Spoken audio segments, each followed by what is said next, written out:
आज हम एक बहुत ही दिलचस्प और अनोखे इंटरनेट फूड ट्रेंड की गहराई में जाने वाले हैं। इंटरनेट की दुनिया में अब खाना सिर्फ स्वाद तक सीमित नहीं रह गया है। ये एक पूरा का पूरा संवेदी अनुभव बन चुका है, खासकर कानों के लिए। आज का विषय है क्रंची ट्रीट्स नाम के चैनल से लिया गया एक बेहद खास कंटेंट।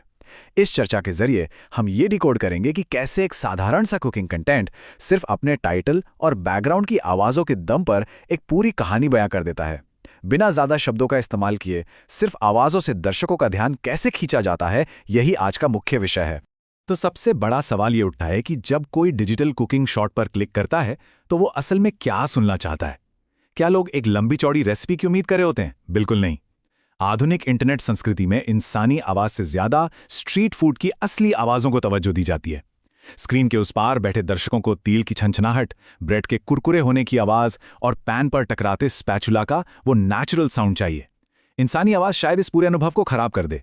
इसलिए ये साफ है कि दर्शक निर्देश नहीं बल्कि एक तरह की शांति और सुकून की तलाश में हैं, जो सिर्फ खाना पकने की विशुद्ध ध्वनि ही दे सकती है। चलिए पहले खंड की ओर बढ़ते हैं, एएसएमआर कुकिंग की घटना।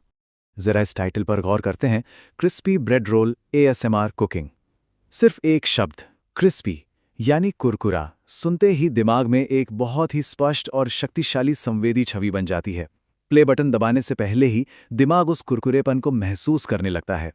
यह सीधे तौर पर एक आरामदेह आवाज पर आधारित अनुभव का वादा है। एएसएमआर कुकिंग जोड़कर बनाने वाले ने साफ कर दिया है कि यहाँ फोकस रेसिपी पर नहीं बल्कि पकाने के दौरान निकलने वाली बारीक और सुकून देने वाली आवाज़ों पर है। ये टाइटल एक ट्रिगर की तरह काम करता है, जो दिमाग को उस शांत और ध्यानाग्न स्थिति के लिए तैयार कर देता है। अब इन हैशटैग्स को देखिए। ये सिर्फ साधारण कीवर्ड्स नहीं हैं, बल्कि इंटरनेट की दुनिया के बड़े बड़े साइन बोर्ड्स हैं। ये इस कंटेंट को एक बहुत ही विशिष्ट डिजिटल उपसंस्कृति में बांट देते हैं। जैसे कि हैशटैग शॉर्ट्स बताता है कि ये अनुभव बहुत ही तेज और सीधा होगा। हैशटैग एएसएमआर कुकिंग और हैशटैग क्रंची ट्रीट्स उन लोगों के लिए है जो विशेष रूप से आवाज से मिलने वाली संतुष्टि खोज रहे हैं। और हैशटैग स्ट्रीट फूड इसमें एक प्रामाणिकता, एक कच्चापन लेकर आता है। इन हैशटैग्स का काम ये पक्का करना है कि ये कंटेंट बिल्कुल सही दर्शकों तक पहुंचे, उन लोगों तक जो बिना किसी इंसानी बातचीत के सिर्फ इस माहौल में डूब जाना चाहते हैं। आगे बढ़ते हैं हमारे दूसरे खंड पर, एक क्रंची ट्रीट की संरचना। यहाँ पर उम्मीद और वास्तविकता के बीच का एक शानदार विरोधाभास देखने को मिलता है।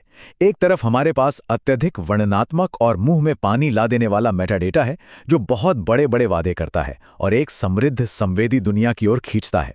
वहीं दूसरी तरफ एकदम खामोश और अति न्यूनतम वास्तविकता है। यही विरोधाभास तो असली जादू है। क्रिएटर्स इस बात को बहुत अच्छे से समझते हैं कि ध्यान खींचने के लिए शब्दों की जरूरत टाइटल और डिस्क्रिप्शन में होती है, न कि ऑडियो में। ऑडियो के अंदर का खालीपन दरअसल एक कैनवस है, जिस पर सिर्फ और सिर्फ खाना पकने की आवाजें अपना रंग भरती हैं। ये इस बात का बेहतरीन उदाहरण है कि डिजिटल मीडिया में कभी-कभी बिल्कुल ना बोलना ही सबसे ज्यादा असरदार होता है। अब आते हैं तीसरे और अंतिम खंड पर, न्यूनतम ट्रांसक्रिप्ट का रहस्य। यह हिस्सा वाकई सबसे ज्यादा दिलचस्प है। इस पूरे कुकिंग शॉट की ऑटो जनरेटेड ट्रांसक्रिप्ट में क्या है? सिर्फ और सिर्फ 2 अक्षर WT। जी हां, सिर्फ WT।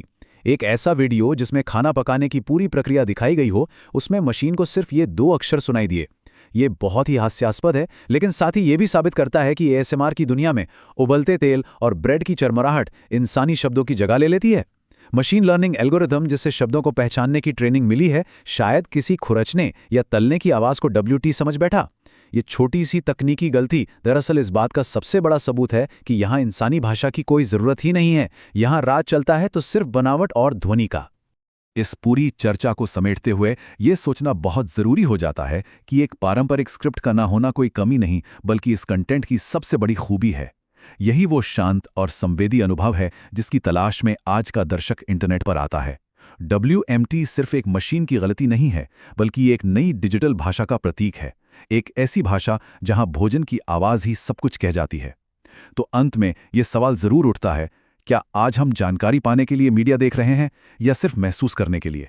जब बात आधुनिक फूड कंटेंट की आती है, तो क्या एक परफेक्ट क्रंच की आवाज 1000 शब्दों से ज्यादा ताकतवर नहीं है?